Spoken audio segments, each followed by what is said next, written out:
Yes, Yes, sir. started ना. Okay, sir.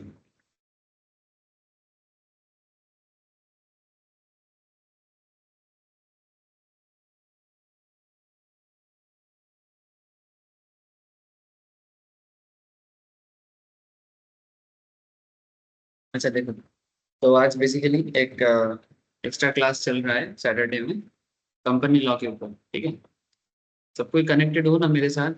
आवाज आ रहा है क्या मेरा? नील, पोतोई, अभिजीत, अश्रिता, प्रिया, हर्ष. Yes, sir. ओके सर, ठीक है. ठीक है. Yes, sir. Yes sir. Okay sir, okay.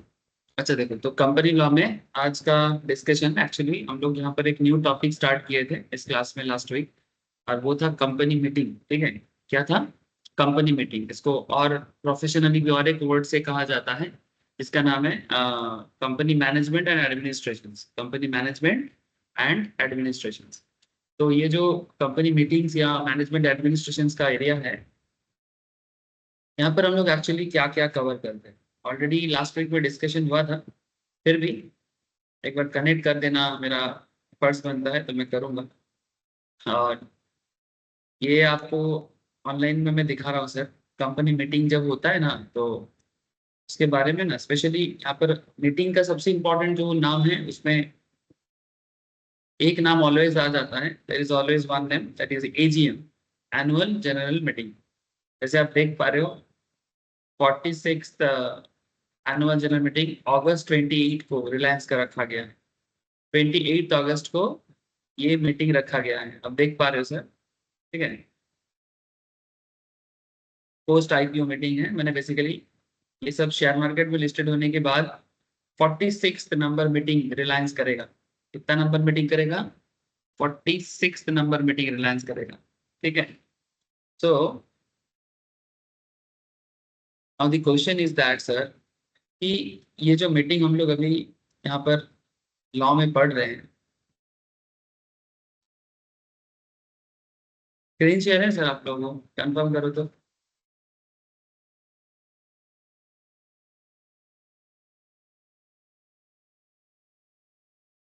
Screen share है ना सबको?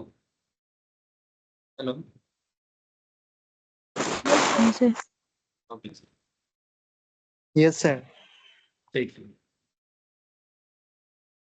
तो ये जो सेक्शंस है, ये कहाँ से कहाँ तक कवर करता है?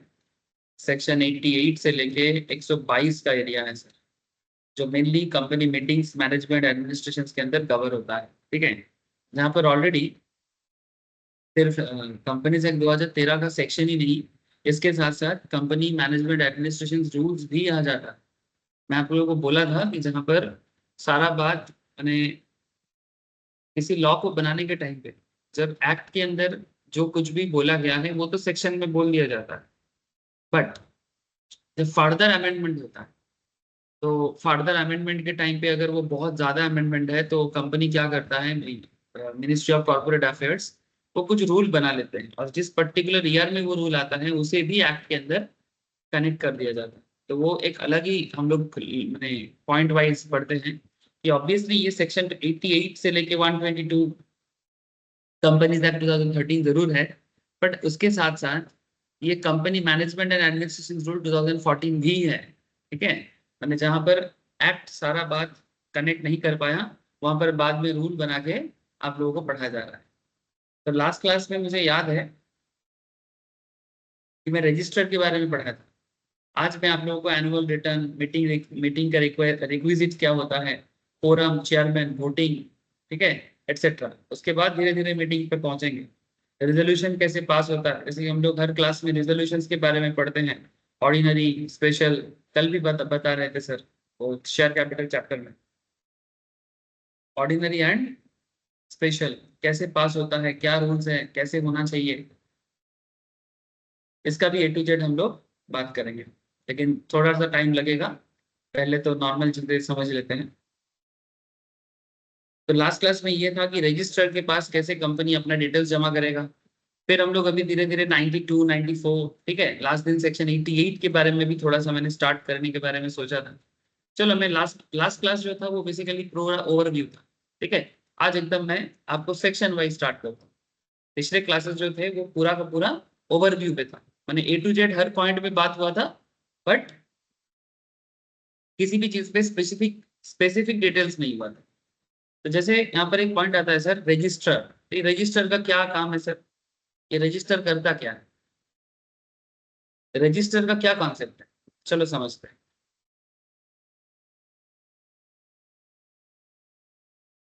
रजिस्टर क्या करते हैं?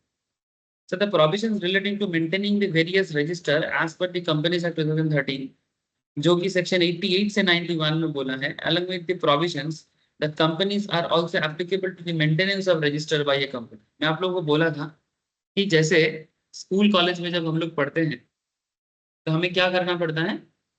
रजिस्टर मेंटेन करना पड़ता है। स्कूल कॉलेज में जब पढ़ते हैं वहां पर स्कूल वाले हमारे रजिस्टर मेंटेन करते हैं, रजिस्टर में नाम लिखना पड़ता है, ठीक है। तो यहाँ पर भी जब कंपनी अपने आप को चलाता है, रन कराते हैं, उस टाइम पे कंपनी को भी ना रजिस्टर मेंटेन करना है, ठीक है। तो इस रजिस्टर मेंटेन के ऊपर बेस करके वेरियस प्रोविजंस है relating to keeping and maintenance of register, ठीक है, जिसके ऊपर रजिस्टर ऑफ मेंबर रूल 3 में बोला है, जिसके लिए कौन सा फॉर्म चाहिए होता है? Form number MGT 1, form number MGT 1। Section 88 register of member etcetera में बात तो करता है। रजिस्टर ऑफ डिबेंचर होल्डर्स के बारे में रूल 4 में बोला है, जिसके लिए MGT 2 लगता है। मेंबर माने बेसिकली शेयर होल्डर,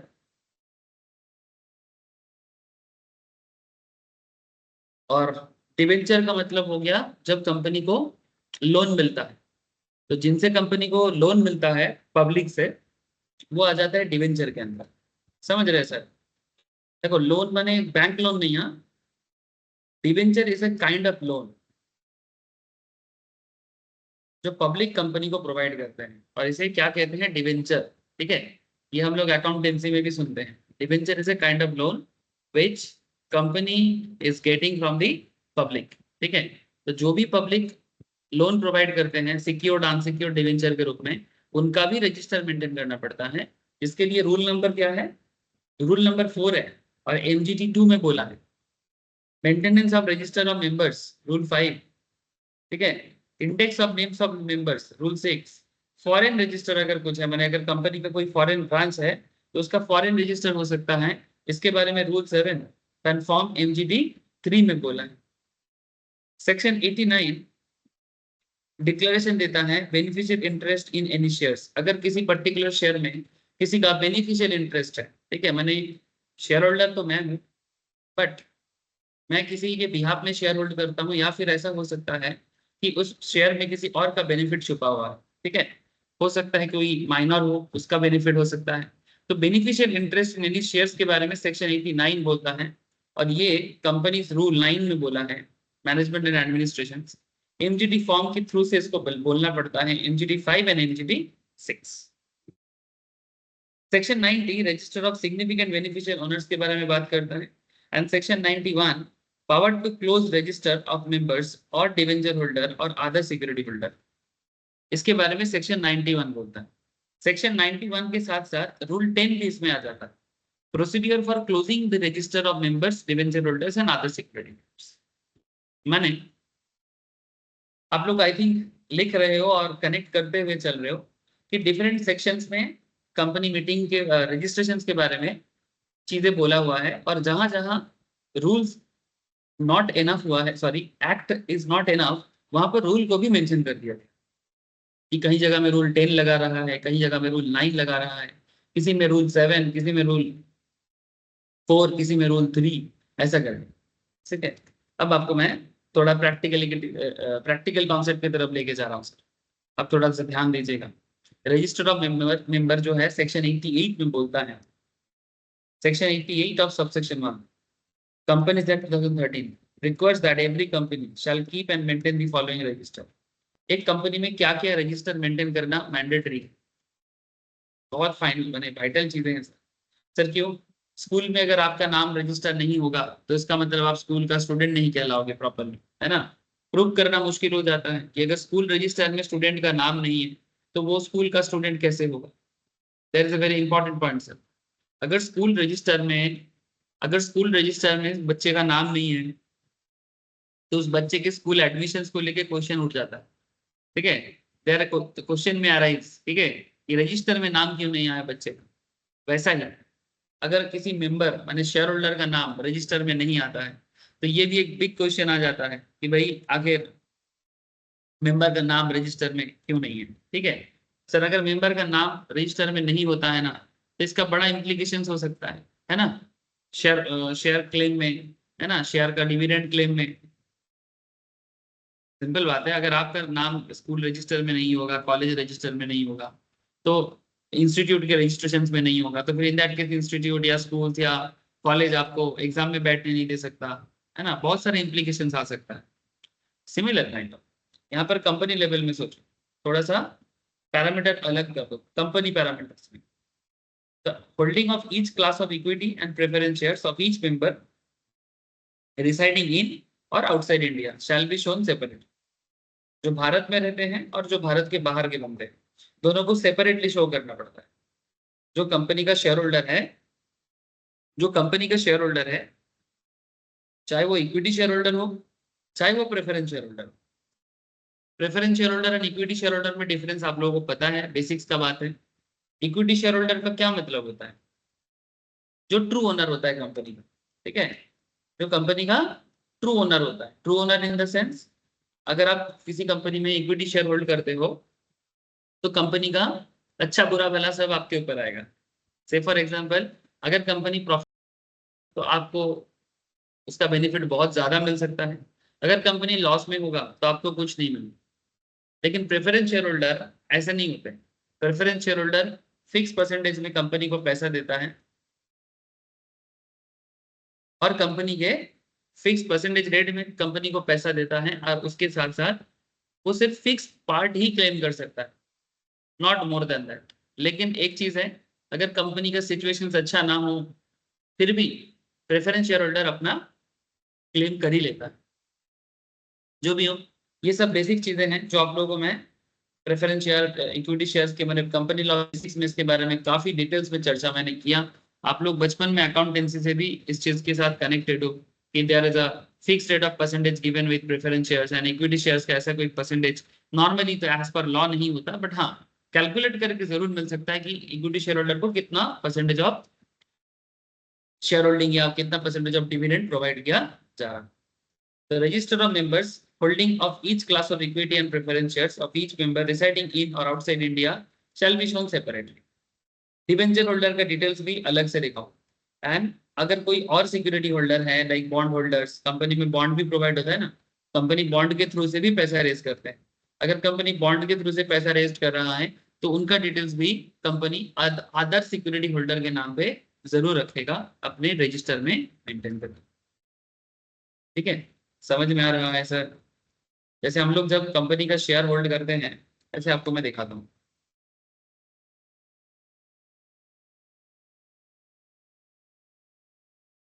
एक कंपनी है सर, इनका नाम है link in time India private limited. Sir आपको पता है ये क्या काम करता है? ये जो स्टॉक मार्केट में हम लोग कंपनी में पैसा लगाते हैं, ठीक है, तो जैसे मानो कोई कंपनी जब फर्स्ट टाइम शेयर मार्केट में, जैसे आप लोगों को मैंने रिसेंटली ओला के बारे में बोला था, याद है सर? ओला इलेक्ट्रिक, हाँ, ये क्लास में डिस्कशन बहुत हुआ था। ओला इलेक्ट्रिक का शेयर 76 में आईपीओ लिस्टिंग हुआ था। आई थिंक लास्ट वीक का ही बात है, ज्यादा पुराना बात नहीं है।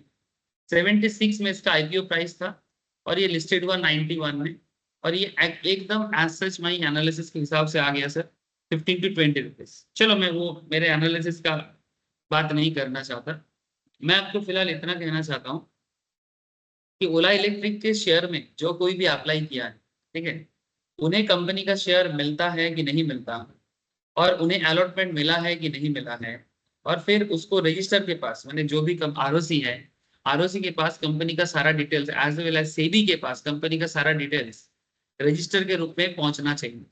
इसके पीछे रजिस्टर का काम करने वाला कंपनी है लिंक इन टाइम बोल के कंपनी, ऐसे और भी है बट ये वन ऑफ दी कंपनी है।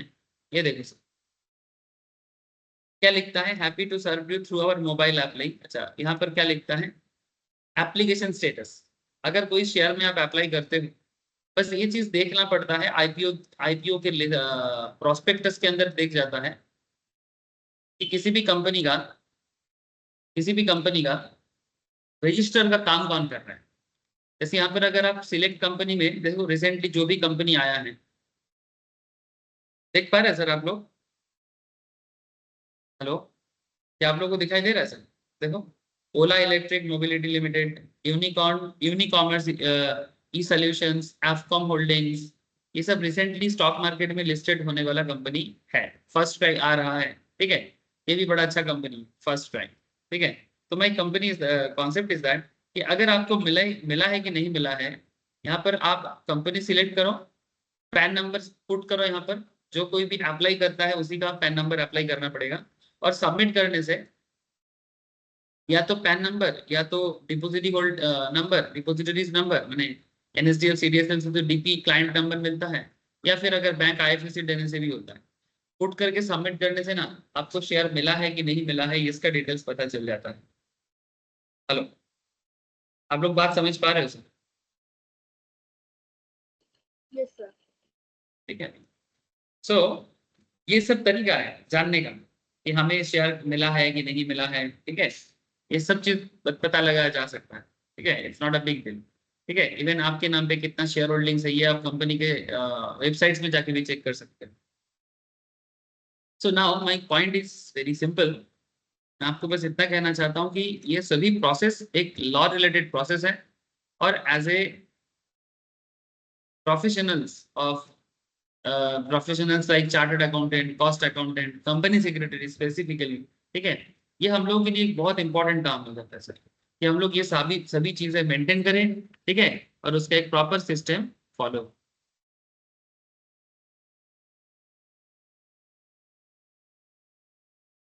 अब ये जो सिस्टम है, जैसे maintenance of register of members, members माने बार बार बोल रहा हूँ share holders. Every company limited by shares shall, from the date of its registration, maintain a register of its members। कौन सा नंबर फॉर्म चाहिए? MGT1, ठीक है। फॉर्म नंबर याद रखना बहुत जरूरी हो जाता है, और किस रूल में ये चीज बोला है ये भी याद रखो तो बहुत अच्छा हो जाएगा। However, in case of a company existing on the commencement of the Companies Act 2013, the particulars as available in the register of members maintained under the Companies Act 1956 shall be transferred to the new register of member in form number MGT1 in case additional information is required as per the provision of Companies Act and rule made thereunder is provided by members. Such information may also be added in the register as and when provided। कहना बिल्कुल simple चाहता है, हर एक company को अपना register maintain करना पड़ेगा, जिसके लिए जो फॉर्म नंबर है उस फॉर्म नंबर का नाम है sir MGT1।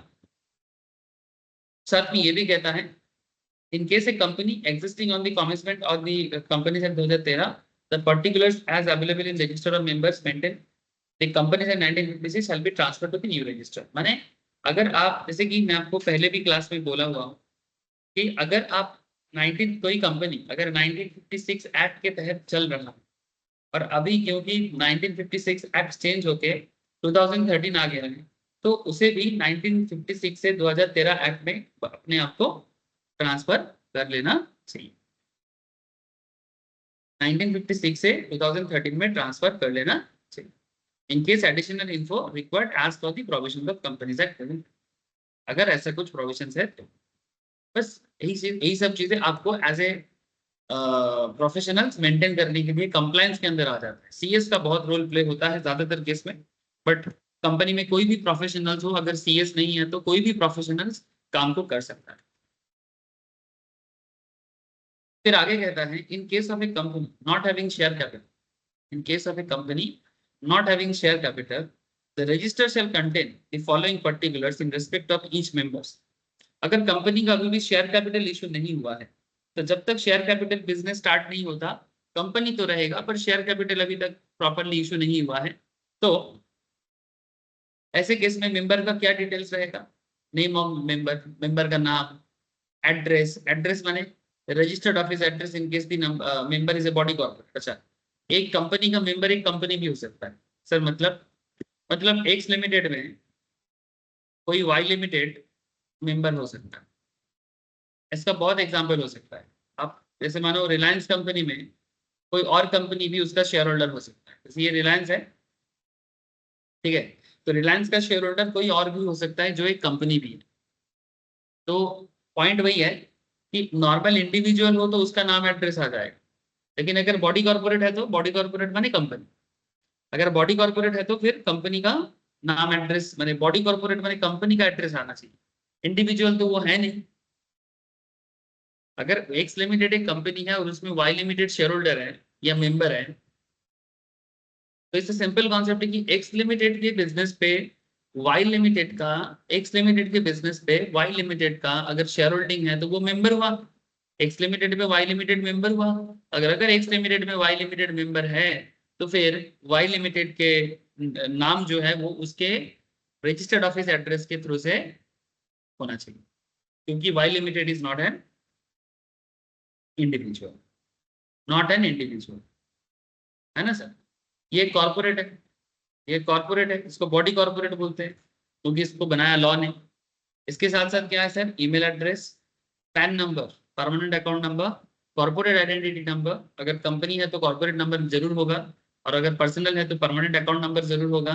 Nationality in case the member is a minor, अच्छा कंपनी मेंबर का नेशनैलिटी क्या है, कंपनी कहाँ का है, और अगर मेंबर माइनर है तो उसका गार्जियन का नाम होना चाहिए, क्योंकि हमारे देश में रूल है कि माइनर किसी के साथ कॉन्ट्रैक्ट नहीं कर सकता एज पर कॉन्ट्रैक्ट एक्ट 1872। तो ऐसी सिचुएशंस में अगर किसी माइनर के नाम पे कोई शेयर होल्डिंग हो रहा हो तो माइनर का नाम हो सकता है, बट उसके साथ साथ उसका गार्जियन का नाम भी उसमें होना चाहिए, समझे sir. In case of member is a minor, name of his guardian and the date of birth of the member, name and address of the nominee, ठीक है, name of his guardian and the date of birth of the member and name and address of the nominee, माने वो member अगर minor है तो उसका guardian का नाम, उसका डेट ऑफ बर्थ, ठीक है, और उसका नाम एंड एड्रेस, एंड अगर कोई नॉमिनी करेगा तो नॉमिनी का डिटेल्स भी देना पड़ता है। सर आप लोग समझ पा रहे हो sir, these are very simple simple concept, बस कंपनी लेवल में जानना पड़ता है। प्लीज टेल मी, आप लोग कनेक्ट कर पा रहे हो, यस और नो। हाँ सर, कोई मुश्किल बात अभी तक मैं किया ही नहीं, क्योंकि ये सब टॉपिक मुश्किल है, होता ही नहीं है, बस एक थॉरो प्रोसेस है जो आपको जानना चाहिए कि कैसे कंपनी का मेंबर का डिटेल्स रजिस्ट्री किया जाता है, रजिस्टर के पास क्या क्या जमा करना पड़ता है, these are the things. Hello Ashrita, Harsh, Abhijeet, Rishabh, Priya, Potoi, Neel, बोलो सर।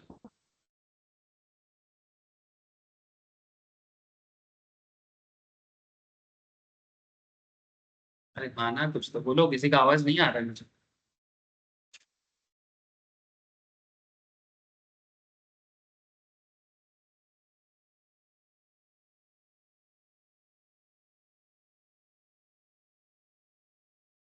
क्या यस कोई सर। कनेक्टेड नहीं हो क्या, इतना देरी कर रहे हो आप आवाज देने में,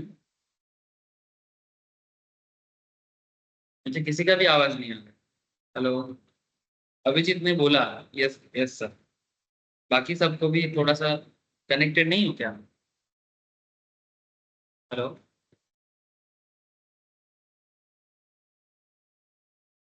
यस सर कनेक्टेड है। कनेक्टेड हो क्या, समझ नहीं आ रहा है। हाँ समझ नहीं आ रहा है,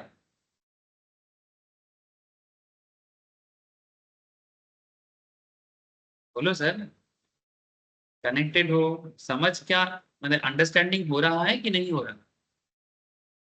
ऐसे ये बहुत डिफिकल्ट कुछ है नहीं, जस्ट कंपनी अपना मेंबर का सारा डिटेल्स मेंटेन करता है, और कैसे मेंटेन करता है ये चीज आपको पढ़ा जा रहा है थ्रू सेक्शंस, जहां पर रजिस्टर ऑफ मेंबर के बारे में बोला गया।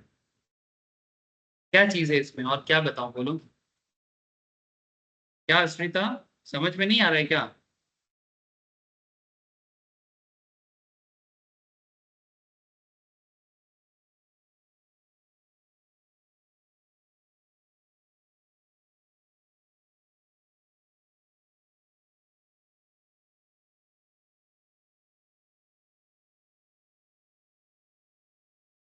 अगर कोई डाउट है तो पूछो, मैं फिर से बोलूंगा, मुझे ऐसा लग रहा है कि आप लोग कोई कनेक्ट नहीं कर पा रहे हो, दैट इज वाई मैं पूछ रहा हूँ। क्या कोई डाउट है কি প্রিয়া বোঝা যাচ্ছে না নাকি? হ্যালো, হ্যাঁ বোঝা যাচ্ছে?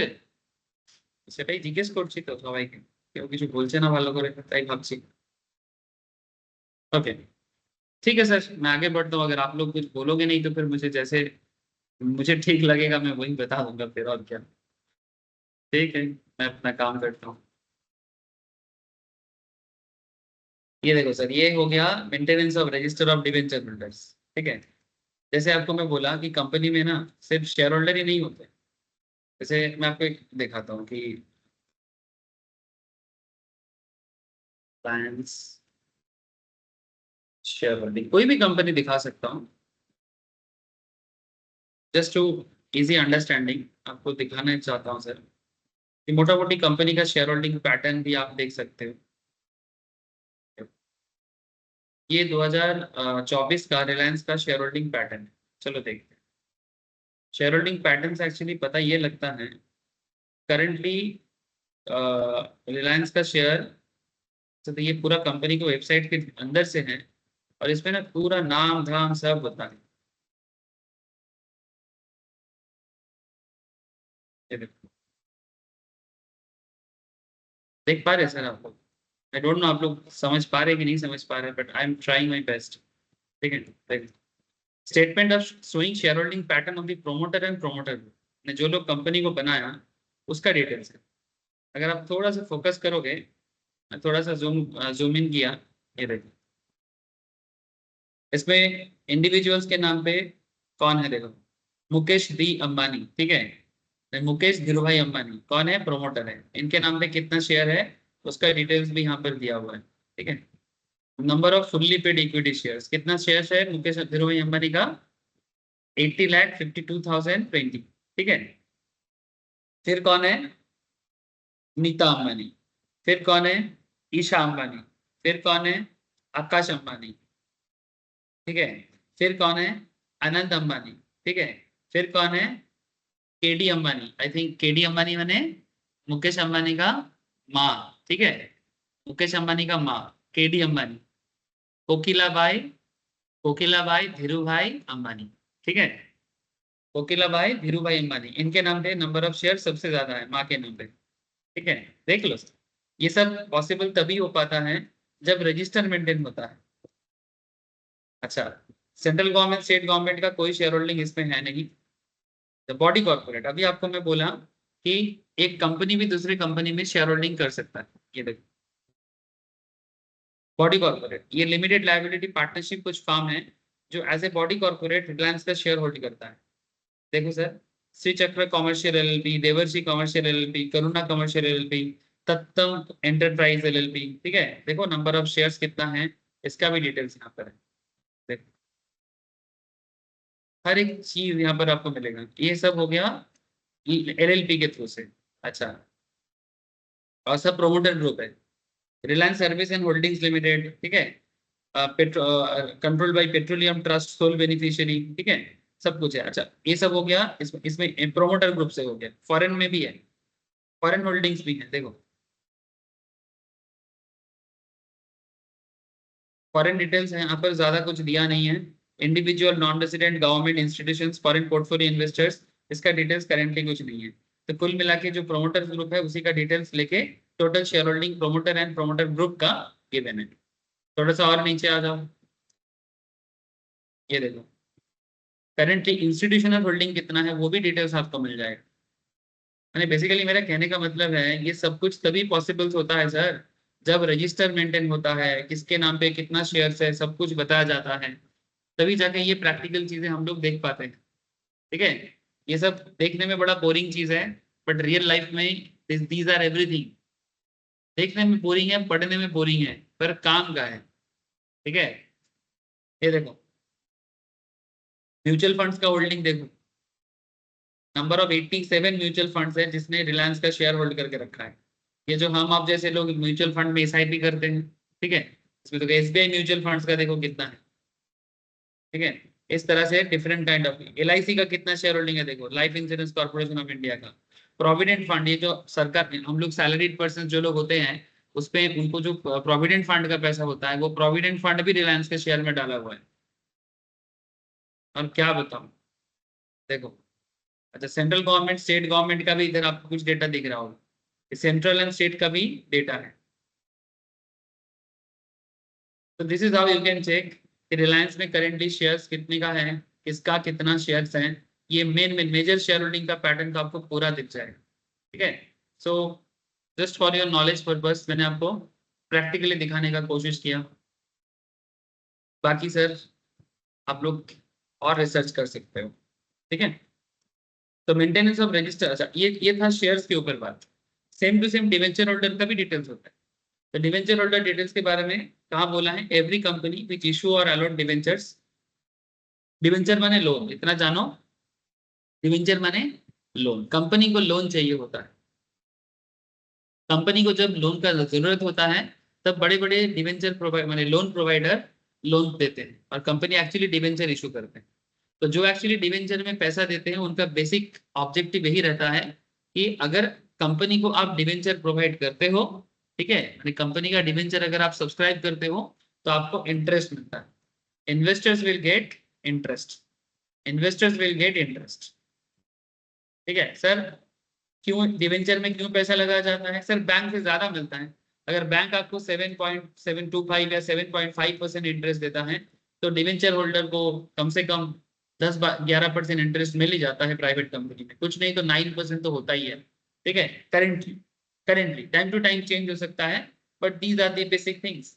ठीक है, so every company which issues or allots debentures or any other securities shall maintain a separate register for debenture holder also और security holders as the case में भी। कौन सा फॉर्म चाहिए होता है, MGT2। ठीक है, मैं आपको दिखा देता हूँ सर, मैं आपको शो कर देता हूँ। यस, किसी का कुछ क्वेश्चन है क्या, बोलो सर।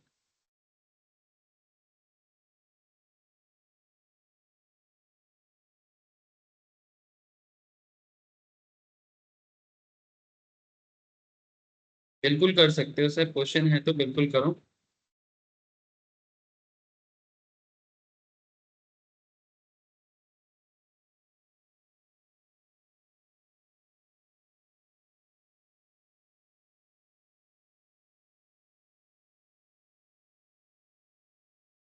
ये रिसेंटली एक डिवेंचर बहुत पॉपुलर रहा है सर, इंडिया बुल हाउसिंग बोल के हैं। ठीक है, मैं आपको दिखाता हूँ, इंडिया बुल हाउसिंग ने रिसेंटली डिवेंचर इशू किया। ठीक है, और अप्रोक्स डिवेंचर का परसेंटेज रखा था 10.75 11% के आसपास। ठीक है, इंडिया बुल हाउसिंग फाइनेंस, ठीक है, ये हाउसिंग फाइनेंस कंपनी है और डिवेंचर इशू किया था पब्लिक के लिए। इसका डिवेंचर काफी पॉपुलर रहा है और बहुत लोगों ने इसको खरीदा भी है। वही मैं जस्ट ढूंढना चाह रहा था, एक सेकंड। इसका डायरेक्ट वेबसाइट के अंदर भी आपको मिलेगा, ये यही है इसका direct website, India bull housing.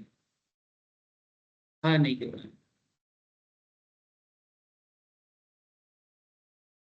Don't know due to some reasons maybe website मुझे मिल नहीं रहा है, बट आपको इस तरह से दिख जाता है सर। ठीक है, इंडिया बुल्स हाउसिंग फाइनेंस, ये ऐसे लोगो होते हैं सर इंडिया बुल हाउसिंग का। ठीक है, ये पता नहीं कहाँ से आ गया, बट नॉट दिस। मैंने बेसिकली मेरा कहने का मतलब है कि डिवेंचर होल्डिंग मैंने डिवेंचर होल्डर को कंपनी डिवेंचर इशू करेगा, तो जिसको जिसको डिवेंचर इशू करेगा उनका भी डिटेल्स कंपनी मेंटेन करे। That's a very simple. Sir और कुछ, हाँ सर देख लो, बस यही कॉन्सेप्ट है। ठीक है, other requirement applicable to all the registers, rule 5 contains the certain requirements which are applicable to all types of register, register of members माने shareholders, register of debenture holders and register of any other security holder if there is any other security holders, उनका details. Time period for making entries in register, कितना time period लगता है, इसका भी details यहाँ पर बोला है। एज पर रूल 5 सबसेक्शन 1, ठीक है, as per rule 5 subsection 1, entries have to be made in the registrar within 7 days of the date of approval of the board of committee thereof by approving the allotment of transfer of shares, debentures or any other securities। अगर company किसी को share issue कर रहा है, किसी को debenture issue कर रहा है, किसी को कोई माने एनी अदर सिक्योरिटी इशू कर रहा है, इशू करने के 7 दिन के अंदर बोर्ड जब अप्रूवल कर लेता है, उसको 7 डेज के अंदर नॉर्मली कर लेना चाहिए। ये रूल 5 सबसेक्शन 1 में बोला है। According to rule 5 subsection 3, consequent upon any forfeiture. Last class में हम लोग बायबैक पढ़े। फॉरफीचर आप लोग जानते हो, बचपन में पढ़े हो स्कूल लेवल में। फॉरफीचर क्या होता है कि अगर किसी ने किसी कंपनी का शेयर, जैसे होता था ना सर, टोटल कंपनी मानो 1 लाख शेयर इशू करता है, 1 लाख इंटू 10 टका करके फेस वैल्यू है। अब out of 10 rupee face value company आपसे एप्लीकेशन में 3 टका मांग रहा है। Company charge 3 rupees in application, another 3 rupees in allotment, और मानो 4 रुपीज इन कॉल मनी। ठीक है।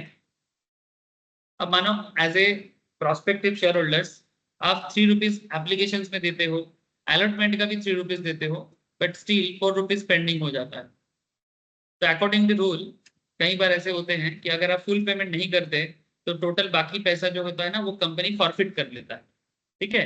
तो consequent upon any forfeiture, buyback, reduction, subdivision, consolidation और cancellation of shares, issue of sweat equity, transmission of shares, ये सभी चीजें हम लोग लास्ट चैप्टर्स में शेयर कैपिटल एंड डिवेंचर्स के अंदर कवर अप किए हैं। द इंटरेस्टिंग पार्ट इज यही है कि share capital and debenture chapter के अंदर हम लोग ये सारा टॉपिक कवर अप किए। ठीक है। Share issued under any scheme of arrangement, merger, reconstitutions, or employee stock option scheme, or any such scheme provided under this act, or by issue of duplicate or new share certificate, or new debentures, or other security certificate, entry shall be made within 7 days after approval by the board or committee in the register of member or in the respective register as the case may be. माने normal share का तो आपको board approval करने के अंदर 7 दिन के अंदर करना ही पड़ेगा। उसके साथ साथ अगर नॉर्मल शेयर नहीं है, स्वेट इक्विटी है, ईसॉप है, शेयर ट्रांसमिशन का कॉन्सेप्ट है, बायबैक ऑफ शेयर्स का कॉन्सेप्ट है, फॉरफीचर का इश्यूज है, ठीक है, subdivision, consolidation, merger, demerger, reconstitution, any kind of company माने जिसमें अल्टरेशन ऑफ शेयर कैपिटल हो सकता है, कोई भी मैटर हो, वो हर मैटर के बारे में आपको बताना पड़ेगा। ईच एंड एवरी मैटर में आपको बताना पड़ेगा। ठीक है।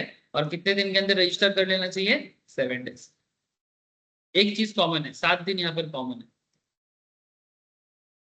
सर। और कुछ? हाँ और भी है सर। लॉ कहाँ खत्म होता है, बस मुझे आपको बताना ही पड़ता है कि सर ऐसे होता है वैसे होता है।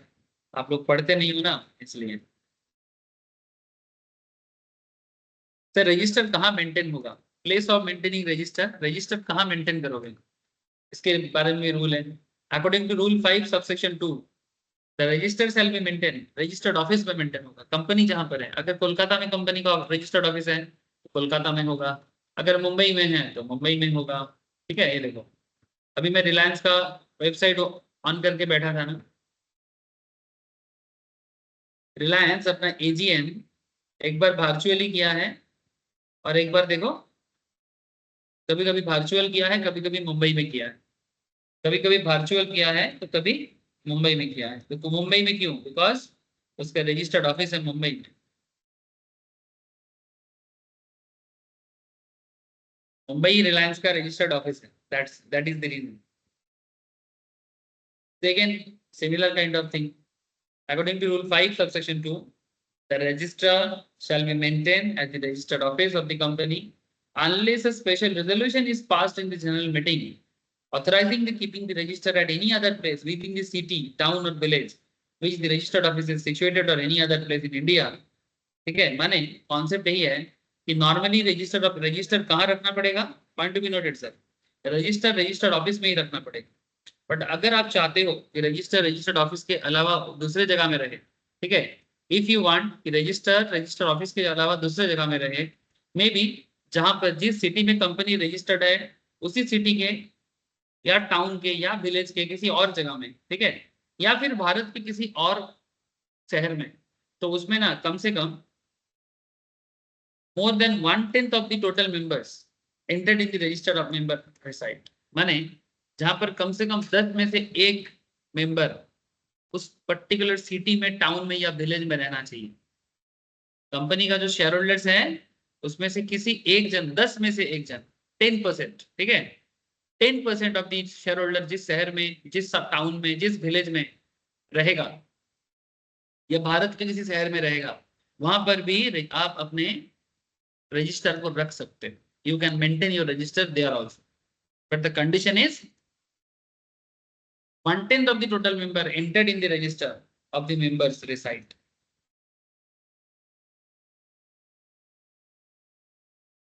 এই বোঝা যাচ্ছে তো? হ্যালো, हाँ सर। देखो सर, कभी कभी ये सब लॉ का ना बोरिंग बातें होते हैं, लेकिन ये बोरिंग बातें जानना जरूरी होते हैं, specially as a professional is a very important part ना, और कंपनी सेक्रेटरी वाले को तो यही सब करना पड़ता है.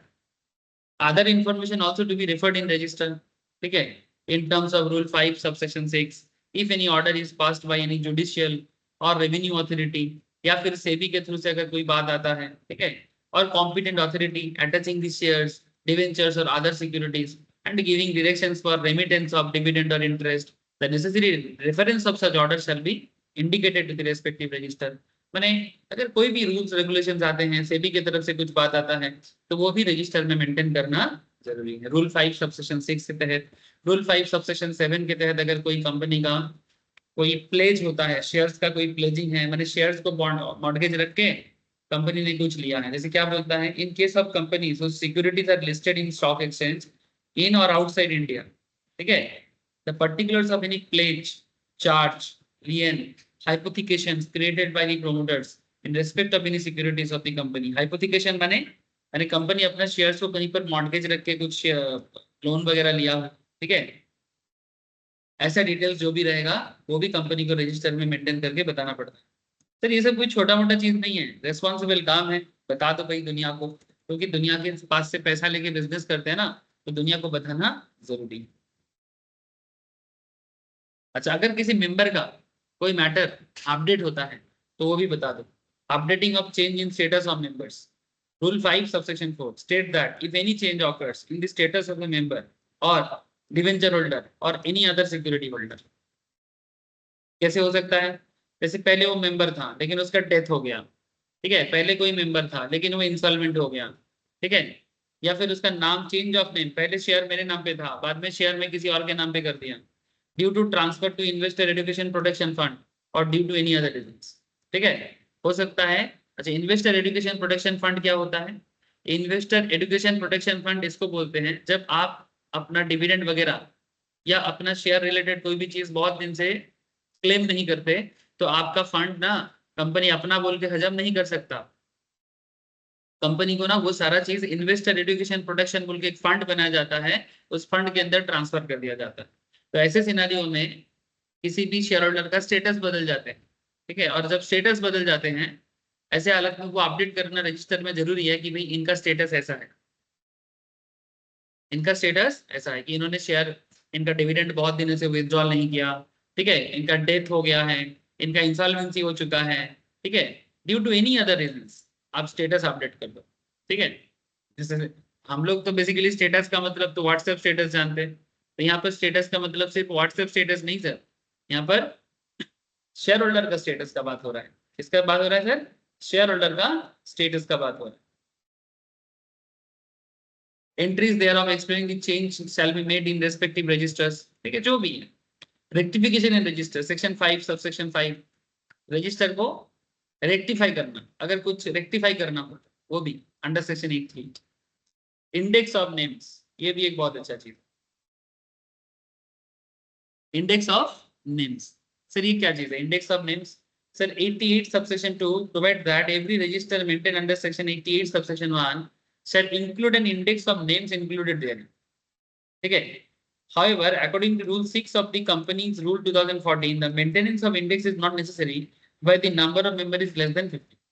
जैसे रिलायंस के केस में हम लोगों ने देखा, रिलायंस के केस में हम लोगों ने देखा कि किस तरह से नाम के साथ शेयर होल्डिंग मेंटेन हो रहा है इंडेक्स करके, ठीक है.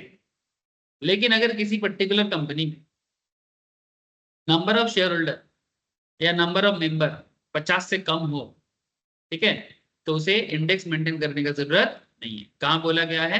88 सबसेक्शन 1 में या 88 सबसेक्शन 2 में, रूल 6 के अंदर, ठीक है. The company shall make the necessary entries in the index simultaneously with the entry for allotment of transfer of any security in such register. और एक बात, बेनिफिशियल ओनर्स,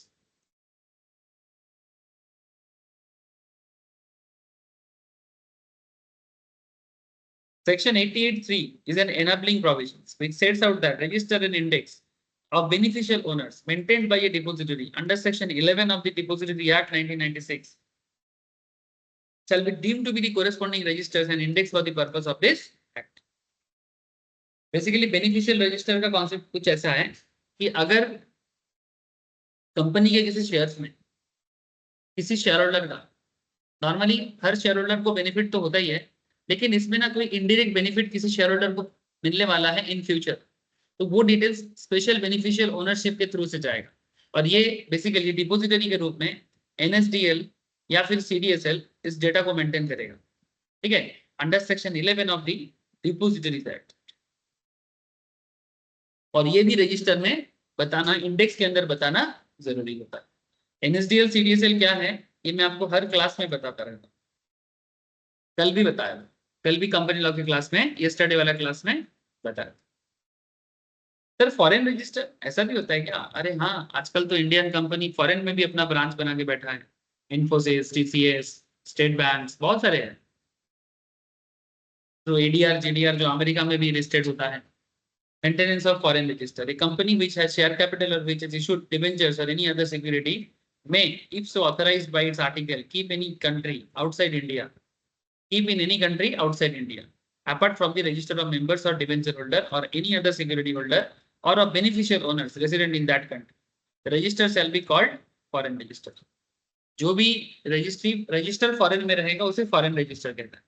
एक company which has share capital और which has issued debentures, अगर company का share capital होना चाहिए या फिर डिबेंचर इशू होना चाहिए या फिर कोई दूसरा सिक्योरिटी भी इशू हो सकता है, ठीक है, कहता है keep in any country outside India a part of the register of members और डिबेंचर होल्डर्स और एनी अदर सिक्योरिटी होल्डर्स और of beneficial owners resident in that country. अगर मानो बेनिफिशियल ओनर्स किसी दूसरे कंट्री का रजिस्टर, तो तुम उसी कंट्री में भी रख सकते हो, बट ऐसे रजिस्टर को फॉरेन रजिस्टर बोलेंगे, ऐसे रजिस्टर को फॉरेन रजिस्टर बोलेंगे। ये रूल 88 सबसेक्शन 4 रूल 7 में बोला गया है। हाँ, इसमें कुछ पॉइंट्स आपको जानना चाहिए, जैसे जब बात फॉरेन रजिस्टर का होता है, ठीक है, तो आगे कुछ एग्जांपल्स भी हैं, मैं आपको पढ़ के सुनाता हूँ सर, ठीक है, फिर बेनिफिशियल इंटरेस्ट का पॉइंट्स भी आएगा, एक एक करके सभी समझना पड़ेगा सर, बहुत वाइटल पॉइंट है, एग्जाम में पूछते भी है register related points.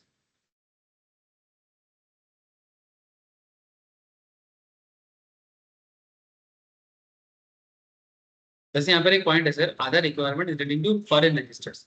Foreign registers के बारे में कुछ और बातें भी जरूरी होती है, जैसे कि in case a company decides to keep a foreign registers it shall comply with the following requirements. मैंने ऐसा नहीं कि मुझे अपना रजिस्टर फॉरेन में रखने का मन हुआ और मैं रख दी, ठीक है, हाँ आप अगर चाहो तो रख सकते हो, लेकिन देयर आर सर्टेन कंडीशंस, वो फुलफिल होने पे ही आप अपने रजिस्टर को उड़ा के फॉरेन में लेके जा सकते हो, ठीक है।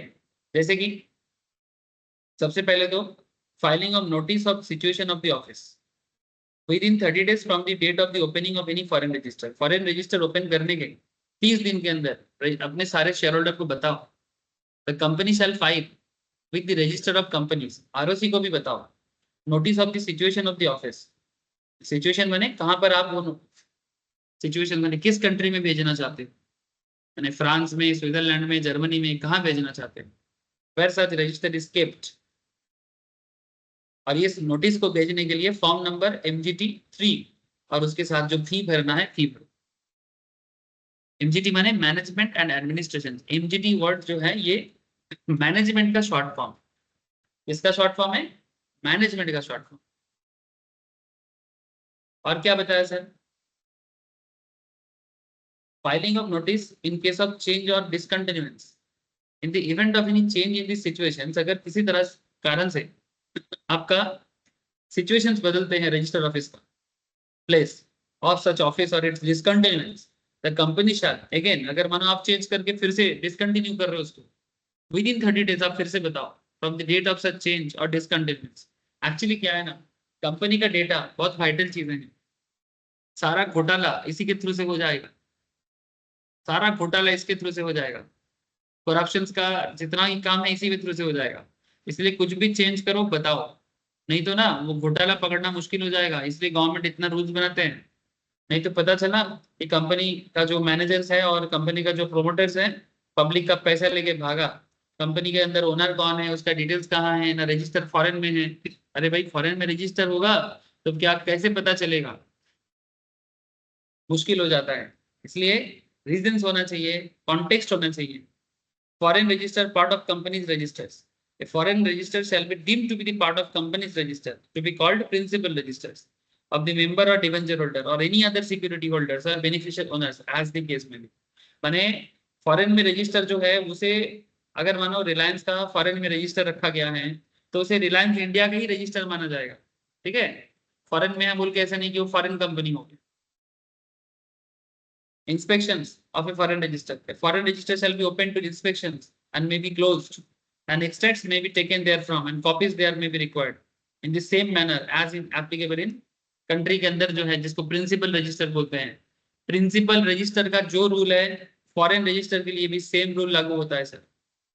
प्रिंसिपल रजिस्टर का जो नियम है फॉरेन रजिस्टर के लिए भी सेम रूल एप्लीकेबल हो जाता है, सेम रूल एप्लीकेबल हो जाता है। माने एक प्रिंसिपल रजिस्टर को देखने का जो तरीका है, जो सिस्टम है, फॉरेन रजिस्टर के लिए भी सेम चीज है। ठीक है, इसलिए क्या बोला, अच्छा advertisement before closing the register shall be inserted in at least 2 newspaper. अगर किसी कारण से फॉरेन रजिस्टर को ऑफ किया जा रहा है, क्लोज किया जा रहा है, तो 2 न्यूज़पेपर में छपवा दो। कौन सा newspaper? At least 2 newspaper circulating in the place where in the foreign register is kept. जिस कंट्री में वो फॉरेन रजिस्टर रखा था वहां के लोकल न्यूज़पेपर में जो पॉपुलर है। फिर कितना नियम है ना, इतना नियम पढ़ना ही तो जरूरी हो जाता है सर। ठीक है, तभी तो नाम है law. Decisions of the appropriate competent authority binding in regard to the rectifications. If a foreign registry is kept by a company in any other country outside India, the decision of appropriate competent authority in regard to the rectification of register shall be binding. अगर foreign register में कुछ entry करना है, entries in the foreign register shall be made after the board of directors or its duly constituted committee. Share transfer का जो allotment process है, debenture का जो अलॉटमेंट प्रोसेस है, वो सब प्रॉपर्ली एंट्री करता है। रजिस्ट्री में प्रॉपर एंट्री भी होना चाहिए, नहीं तो रजिस्टर का क्या काम। और transmission of A copy every entry, जो भी एंट्री फॉरेन में करोगे तो सारा चीज इंडिया में ट्रांसफर होना चाहिए। फॉरेन में जो भी एंट्री होगा, फॉरेन के रजिस्टर में जो भी एंट्री फॉरेन में होगा वो सारा एंट्री इंडिया में आना चाहिए। Copy of every entry in any foreign register 15 दिन के अंदर आना चाहिए। ये सब टाइम बहुत इंपॉर्टेंट है, एग्जाम में आपको टाइम पूछता है और ये टाइम सही तरह से लिखना भी बहुत जरूरी होता है। क्वेश्चन जो होता है इसी तरह से होता है। जो लोग ऑलरेडी टेस्ट देना स्टार्ट कर चुके उनको पता है सब सेक्शन सबसेक्शन और टाइम का अहमियत क्या है, और जो लोग टेस्ट नहीं दे रहे हो बाद में जब देना स्टार्ट करोगे तो पता लग जाएगा, पर देना जरूरी है। ठीक है, keeping of duplicate foreign register eight registered office. अच्छा, एक तो फॉरेन में रजिस्टर भेज दिया, एक डुप्लीकेट इंडिया में रख दो। ठीक है, एक डुप्लीकेट इंडिया में रखो और उसे भी टाइम टू टाइम अपडेट करो। डुप्लीकेट फॉरेन रजिस्टर भी प्रिंसिपल रजिस्टर का पार्ट है। Transactions not to be registered in any other register. No transactions with respect to any shares, as the case may be, debentures or any other security registered in foreign register shall during the continuance of the registration be registered in any other register. ठीक है, मैंने जो भी transactions not to be registered in any other register, मैंने कहने का मतलब है कोई भी लेन then with respect to any shares or as the case may be, debentures or any other security registered in a foreign register, जो foreign register में रखा during the continuance of the registration be registered in any other register. And last में point है sir, transfer of entries on discontinuations. The company may discontinue the keeping of any foreign register and thereupon all entries in that register shall be transferred to some other foreign register kept by the company outside India. माने मानो एक foreign register को change करके दूसरे foreign register में लेके जा रहे हो तो उसे भी चेंज करो, उसे भी चेंज कर दो, उसका भी एंट्री डिसकंटिन्यू कर दो, तो उसके लिए भी प्रॉपर रूल फॉलो करो। These are the things sir, ये है फॉरेन रजिस्टर का इंपॉर्टेंट कहानी। हम लोग ये भी जान लिए सर, इंडियन कंपनी फॉरेन में भी रजिस्ट्री मेंटेन करते हैं, बिकॉज इंडिया में बहुत कंपनी है जिसका फॉरेन में भी शेयर होल्डर्स हैं, इसलिए फॉरेन में भी एक प्रॉपर रजिस्ट्री कॉपी रखना जरूरी है। सर सब कुछ तो सीखे हैं सर, अगर कोई भी काम प्रॉपरली नहीं किए तो क्या होगा सर? तो क्या होगा? पेनल्टी मारेगा आपको, penalty for failure to maintain register in accordance with the provisions of 81 88 subsection 1 and 88 subsection 2। Sir कितना पेनल्टी है सर? नॉर्मल पेनल्टी कुछ इतना है sir, 3 lakh rupees, and every officer of the company with in default shall be liable to penalty of 50,000। अगर company properly register maintain करने का काम नहीं करेगा तो फिर कंपनी पे पेनल्टी लगता है 3 लाख रुपीज का। कितने का? 3 लाख का। और जो भी ऑफिसर इसके लिए गलत रहेगा, जो भी ऑफिसर का डिफॉल्ट रहेगा, इसमें कंपनी सेक्रेटरी बहुत इंपॉर्टेंट पार्ट है, 50,000 रुपीज लग जाता है। और ये जो ऑफेंस है इसको कंपाउंडेबल ऑफेंस माना जाएगा। मैंने एक गलती करके अगर आप सोचते हो कि बच जाओगे, नहीं, बार बार करने से ये कंपाउंडेबल ऑफेंस है, और इसमें कंपनीज एक्ट का सेक्शन 441 लग जाता है, जिसमें आपको बाद में और प्रॉब्लम का सामना करना पड़ सकता है। तो this is a compoundable offence. Register maintain करना बहुत जरूरी है और रूल्स रेगुलेशंस के साथ। समझ में आया सर? चलो कुछ एग्जांपल्स देखो। Luxy hair styles private limited, Luxy hair styles private limited allotted 500 shares in the name of Mr. Zoe's daughters. Luxy Hairstyle Private Limited allotted 500 shares in the name of Mr. Zoe's daughter, Mila. Mila का as कितना है? 4 साल का। Mr. Joe, the director of the company, Mr. Joe जो है वो director है company का, has approached you to advise him on the entries to be made in the register of members since Mila is incompetent to contract in her company as minor। बात कुछ ऐसा ही हो गया। अगर मुकेश अंबानी का बेटी माइनर होता तो क्या होता, और आपको सजेशन मांगता as a CS, as a chartered accountant, as a company secretary, बताओ क्या क्या करना है? ठीक है, हम लोगों को पता है sir, as per contract act minor are not competent to enter into any contract as per 1872। Their names cannot be entered in the register of members without the details of guardians। ये बात हम लोग पहले भी पढ़ चुके हैं आज के क्लास में। Therefore, Mr. Joe is advised that while filing MGT1, इसको क्या फाइल करना है? MGT1, the name of the minor shall be entered only if the details of the guardians are available। Thus, Joe's name shall be also be appear in the register of member of Luxy Hairstyle Private Limited since Mila is a। बस ऐसे करना है जब आप। तो अगर आपको पहले नॉलेज तो है ही आपको, बस क्वेश्चन को लिखने का ये ढंग होना चाहिए। इतना देर से मैंने आपको ऐसे बहुत सारा पॉइंट पढ़ा है, बट क्वेश्चन तो यहाँ पर माइनर का दे दिया। ऐसे कुछ भी क्वेश्चन दे सकता है, but these are the popular question. ये सब पॉपुलर क्वेश्चन है। रजिस्टर रिलेटेड अगर क्वेश्चन पूछेगा तो ऐसा क्वेश्चन पूछने का चांसेस ज्यादा रहता है। सर और कुछ?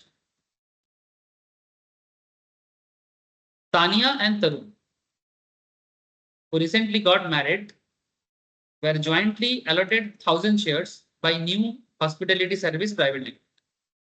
Tanya and Tarun, who recently got married, jointly allotted 1,000 shares by New Hospitality Service Private Limited। Tarun intimated the company that only the name of his wife should appear in the records of the company in respect of joint holding of shares allotted to them। The directors of the company are not sure whether this is possible, given that the shares are held in the names of both Tanya and Tarun। तो क्या shares अगर दोनों के नाम पे है तो क्या सिर्फ वाइफ के नाम पे शेयर्स का नाम हो सकता है? इसके बारे में डायरेक्टर आपका सजेशन मांगता है। आप कौन? प्रोफेशनल्स। ठीक है, तो बताओ। Joint holders of shares may request the company to enter their names in the register in a certain order or execute transfer to have their holdings split with the result that the part of the holding is entered showing the name of holder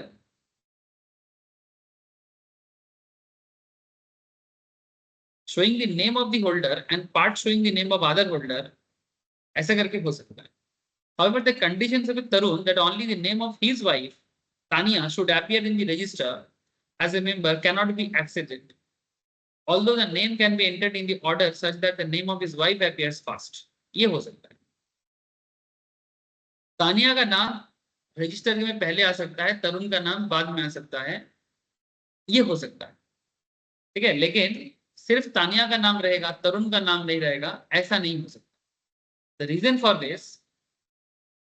is that the articles, माने हमारे companies law में articles of most companies यही कहता है, in case of exclusion of the other joint holders and for this purpose seniority shall be determined by the order in which the name stands in the register of members. Seniority माने, seniority का मतलब as नहीं, seniority के माने जिसका नाम register में पहले आता है उसे सीनियर शेयर होल्डर माना जाता है. जिसका नाम रजिस्टर में पहले आता है उसे सीनियर शेयर होल्डर माना जाए. तो ऐसा नहीं हो सकता कि सिर्फ तानिया का नाम रहेगा और तरुण का नाम रहेगा, ऐसा नहीं हो सकता. अगर आपको रजिस्टर मेंटेन करना है, आप इतना कर सकते हो कि तानिया का नाम पहले दो, तरुण अपना नाम बाद में दे सकता है. ये आर्टिकल के हिसाब से यही रूल फॉलो होता है.